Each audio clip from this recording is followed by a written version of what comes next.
Dans toutes les vidéos que j'ai faites par rapport au toilettage comportemental, je n'ai jamais dit que les toiletteurs qui n'étaient pas TK étaient de mauvais toiletteurs. Parce qu'encore une fois, je le répète, avant d'être toiletteuse comportementale, je n'étais pas toiletteuse comportementale, ce qui est logique. Du coup, si on en suit certaines logiques de certains toiletteurs, ça voudrait dire que j'étais maltraitante avant.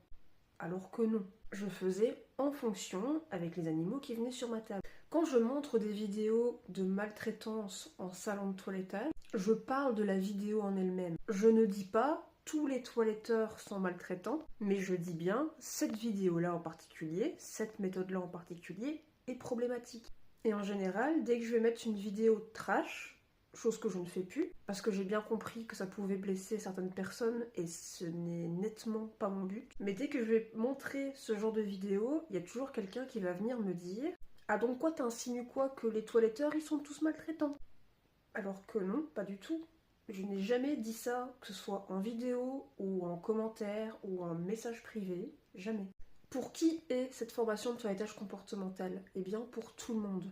Il y a des toiletteurs qui maltraitaient les animaux sans le savoir avant, qui ont fait la formation TCAP et qui se sont rendus compte qu'en effet, ils n'avaient pas du tout les bonnes méthodes. Et ils ont changé leur façon de faire. Et franchement, c'est tout à leur honneur, parce qu'il faut quand même une certaine confiance en soi et savoir remettre son ego de côté pour se remettre en question grâce à une formation et se dire ok, avant je faisais mal les choses et maintenant je veux m'améliorer.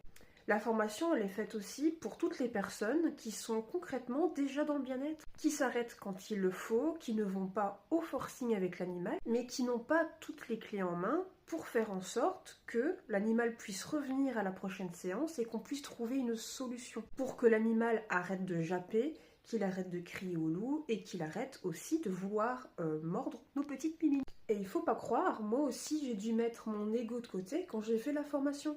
Parce que j'étais là à dire à tout le monde dans mes vidéos qu'il fallait faire telle ou telle manière, parce que je pensais que c'était les bonnes méthodes, et parce que je faisais en fonction avec l'animal. Mais je vous parle de ça il y a 8-9 mois. Vous pouvez d'ailleurs encore retrouver mes vidéos sur mon TikTok. Et grâce à cette formation, mes méthodes ont évolué. Je me suis rendu compte qu'il y a des choses que je faisais mal, parce que je pensais que ce que je faisais était mieux que le mal. Je sais pas si j'arrive à me faire comprendre. Par exemple, je pensais que retirer des nœuds sur un chien qui n'appréciait pas le toilettage était pour son bien, parce que en effet, un chien plein de nœuds, c'est mal, c'est de la négligence, parfois même de la maltraitance.